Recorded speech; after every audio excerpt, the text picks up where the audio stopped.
오늘은 미합중국 기독교 역사에 있어서 제3차 대각선 운동과 오순절주의 발행에 대해서 얘기합니다. 19세기 미국은 경건주의, 복음주의, 저교회주의를 표방하는 부흥주의적 초우파주의가 형성되어 가고 또 정착되어 갔어요.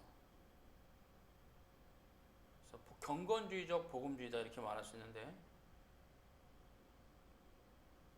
이런 영적 대각선 운동이 추구하였던 윤리적인 정화, 삶의 실질적 변화는 전혀 개선이 되지 않고 오히려 교회는 더더욱 초급화 운동을 통한 혼합주의와 세속화로 나아갑니다.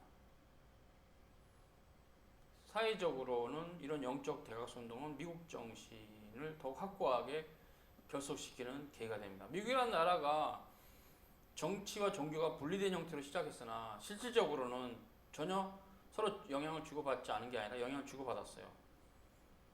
미국 사회가 위로부터 세속 사상을 받아들였을 때 그것은 교회에 침투되고 교회는 그것에서 몰락하고 그것을 탈피하는 그것을 이제 이렇게 뭐랄까요 극복하는 형태를 이제 대각선 운동의 형태를 취하면서 더더욱 미국의 기독교는 혼합주의로 가게 됩니다.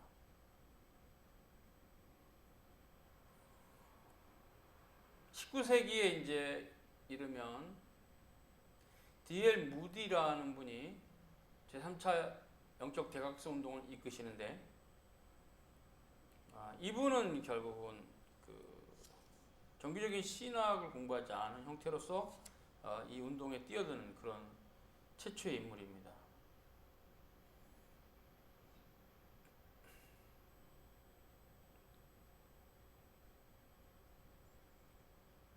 그래서 이분의 영향으로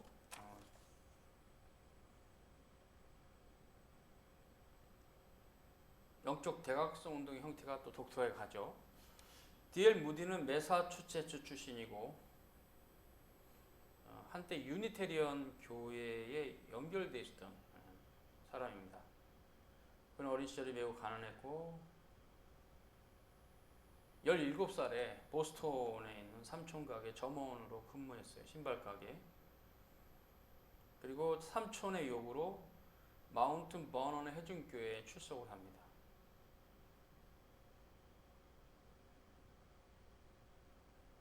거기서 이제 1855년 무디는 주일학교 선생님의 영향으로 복음주의적 기독교를 개종하죠.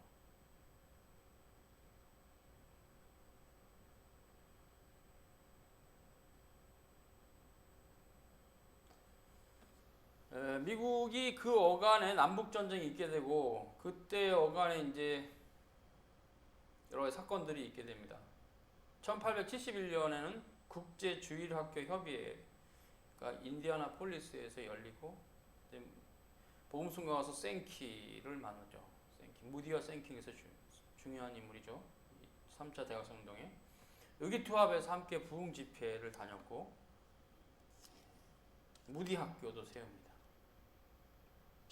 그래서 유명해지니까 1872년 잉글랜드에 있는 런던 침례교 목사 찰스 스펄천의 초청을 받아서 거기 가서 또 사역도 하고,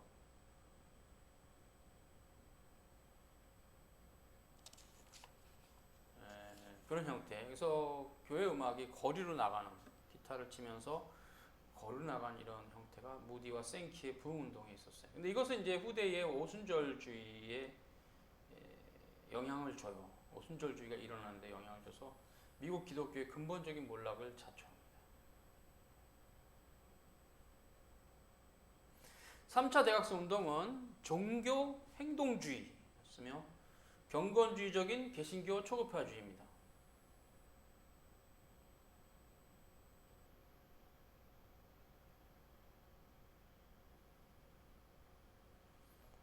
근데 이것이 이제 발전 형태가 교회를 세우는 형태가 아니라 사회 복음 운동 형태로 사회 정의를 부르짖는 경제적 불균형, 가난, 질병, 범죄, 인종차별, 슬럼화, 불건전한 환경 정화 운동으로 가요. 그런 식으로 사회 변화를 주도하는 형태로 가면서 오히려 제3차 대각성 운동은 거룩한 보편교로부터 이탈하는 왜곡된 부흥운동이 돼요. 그러니까 찬송도 길거리로 나가는 거죠. 복음송가 형태로. 예.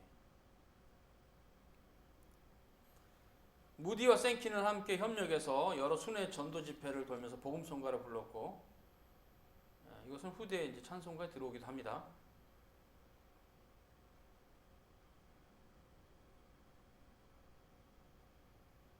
무디와 생키는 이제 잉글랜드 갔을 때는 찰스 스펄천에게 깊은 인상을 남기죠.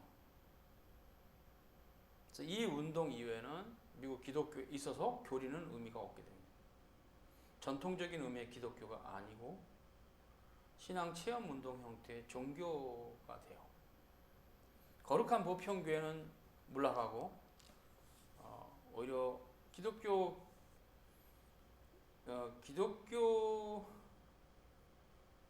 헤리티지의 핵심이 되는 신학에 있어서는 자유주의 신학이 기독교를 다 잡아먹어 버려요. 이게 세속화죠. 더 좋은 쪽으로 가려고 했던 운동이 결국은 좀 나쁜 쪽으로 가게 됩니다. 그리고 아까 얘기한 대로 오순절 운동이 그 이후에 일어났을 때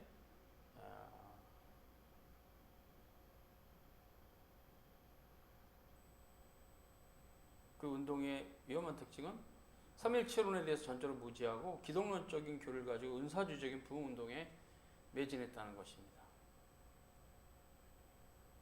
그래서 오순절 운동은 사도행전의 오순절이 다시 있을 수 있다는 이런 캐치프레이를 내보고 성경에 대한 문자주의적 해석과 개인주의적 해석을 통한 신령주의를 추구했어요. 성경의 신적 권위는 믿으나 그것을 해석하면서는 주관적이고 개인주의적인 근본주의적 신앙 방식으로 해석했어요. 사중복음을 순복음이라고 말하면서 보편구원설, 성령, 세례, 육체치유, 예수 재림 뭐 이렇게 해가지고 구원론에서는 알미수주의를 따라갔죠. 지금 당장 신자가 자신의 의지를 표명하고 예수를 믿기만 하면 구원을 받는다. 이런 것도 이제 부흥에서 결신자를 이렇게 세우는 이런 움직임으로 있게 되죠.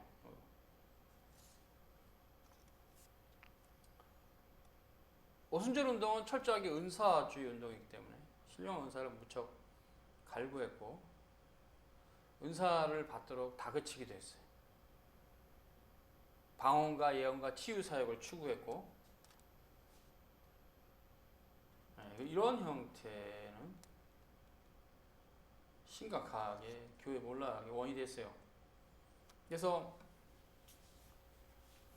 두 가지 점에서 우리가 제3차 대각성 운동과 오순절을 연결해서 볼 수 있는데 그것은 또 자유주의 신학과 연결도 되죠. 그러니까 예를 들어 이제 D.L. 무디의 기독교 활동은 정통 기독교 몰락으로 갔는데 이 형태가 결국은 이제 이건 자유주의 신학에 대두고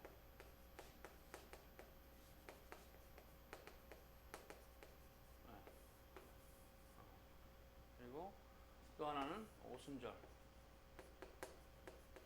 오순절주의의 발음. 이 두 가지가 심각한 문제가 되었습니다. 그러면 이제 두 가지 특징, 자, 이것이 이쪽으로 간 거만 살피고 오늘 강의는 마칩니다. 첫 번째, 자유주의 신학 대두 이 역사. 두 번째, 오순절의 특징, 신비주의.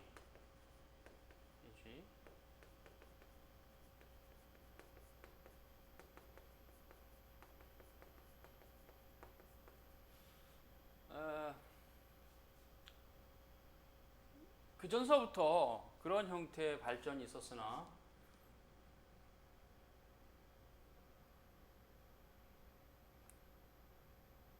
제3차 대각성 운동에 이르러 비로소 더 확고하게 된 것은 자유주의 신학의 승리예요.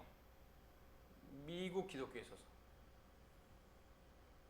그러니까 결국 하나님의 말씀을 추구하는 지성에 대한 몰락은 근원적으로 기독교가 색다른 기독교가 됐다는 거죠.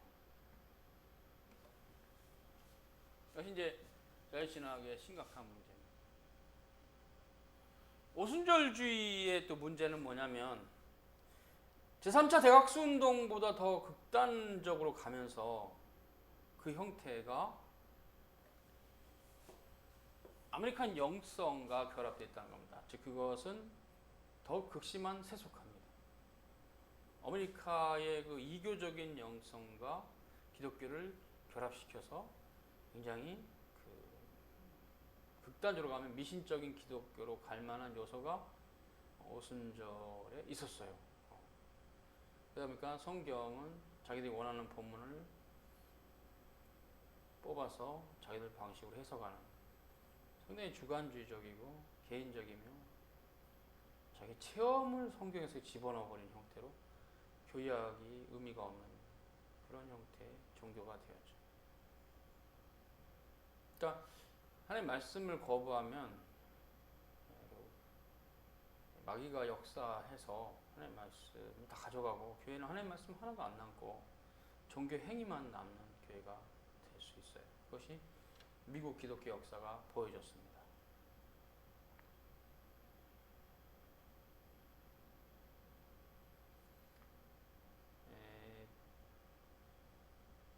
제3차 대각수 운동의 결국 결과물이라는 것은 제1차와 제2차 대각성 운동에서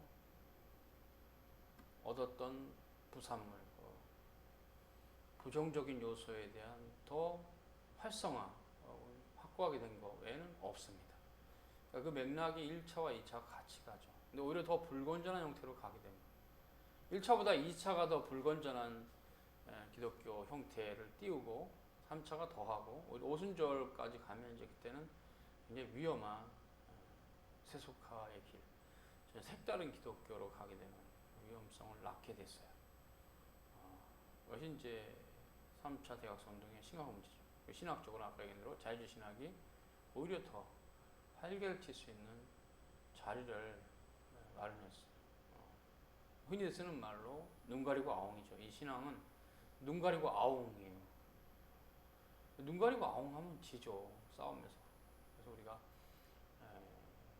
마귀와의 싸움은 오직 말씀으로만 싸워야지 인간의 종교 정서로 싸우면 진다. 마귀한테. 말씀만이 능력이다.